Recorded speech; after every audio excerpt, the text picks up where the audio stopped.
देश का मिजाज नॉर्थ ईस्ट। लेट्स माइक देश का मिजाज और खबरें उत्तर पूर्व से। असम में एचआईवी का संकट गहरा गया है। राज्य में 35,000 से अधिक लोग इस वायरस से संक्रमित हैं।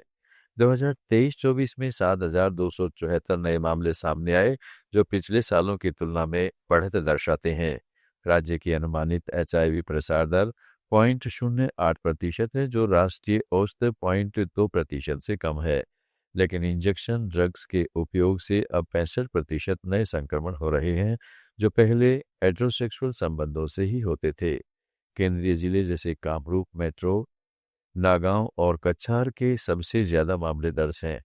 नवीनतम आंकड़ों के अनुसार इस साल नवंबर तक 19,030 सामान्य मरीजों तथा 1,811 गर्भवती महिलाओं में संक्रमण पाया गया।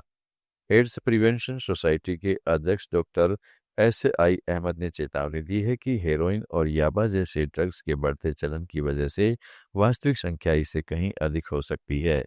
असम पूर्वोत्तर राज्यों का प्रवेश द्वार है और युवा प्रवासियों की बड़ी आबादी यहाँ जोखिम बढ़ा रही है। मणिपुर के इम्फाल में 10 दिवसीय संगीत उत्सव संपन्न हो गया। समापन समारोह में राज्यपाल अजय कुमार भल्ला ने कहा है कि यह आयोजन पर्यटन को बढ़ावा देने और बड़े बुनियादी ढांचा परियोजनाओं के लिए महत्वपूर्ण मंच है। साथ ही राज्य की सांस्कृतिक एकता और लचीलापन का प्रतीक है।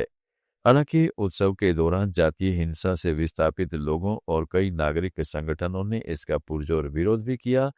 कोकोमी समेत कई संगठनों ने हड़ताल की और लोगों ने उत्सव के बहिष्कार की अपील की।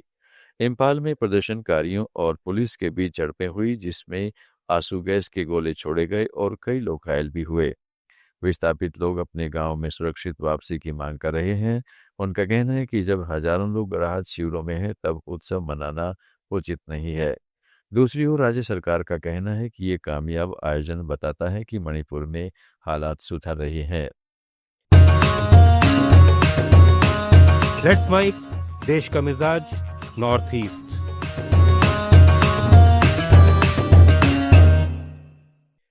त्रिपुरा की सत्तारूढ़ भाजपा की सहयोगी party indigenous peoples front of Tripura में टिपरा मोथा के संस्थापक प्रद्योत किशोर देव वर्मा के विलय प्रस्ताव को सिरे से खारिज कर दिया है।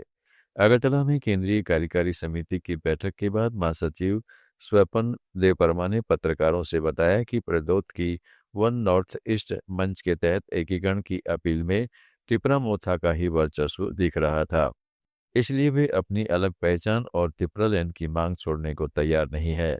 पार्टी अब दिल्ली में 20 दिसंबर से पहले राष्ट्रीय स्तर के प्रदर्शन में शामिल होगी, जहां तिपरालैंड राज्य की मांग तेज की जाएगी। साथ ही पार्टी ने Tripura tribal areas autonomous district council को क्षेत्रीय परिषद बनाने की भी मांग दोहराई है।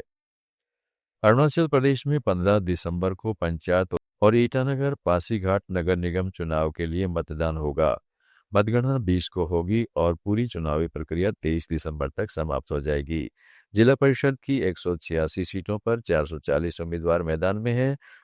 59 सीटें निर्विरोध घोषित हो चुकी हैं, जो ज्यादातर भाजपा के खाते में गई हैं। कई ग्राम पंचायतें सीटें खाली रह गई हैं, जिनके लिए बाद में उपचुनाव होगा।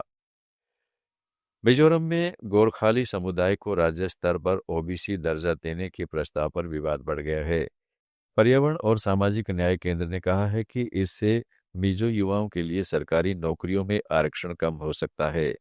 दूसरी चिंता सेरांग हमावंग बचवा रेल लाइन की है।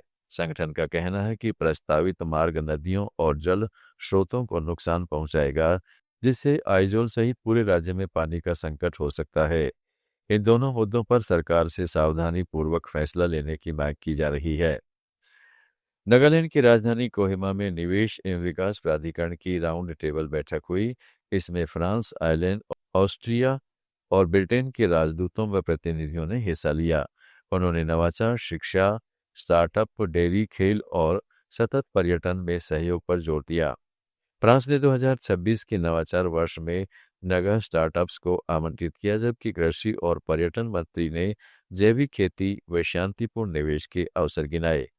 देश का मिजाज में फिलहाल इतना ही। जुड़े रहिएगा लेट्स माइक के साथ। आप सुन रहे थे let's mike more than radio. Follow कीजिए हमें हमारे सोशल मीडिया प्लेटफॉर्म्स पर।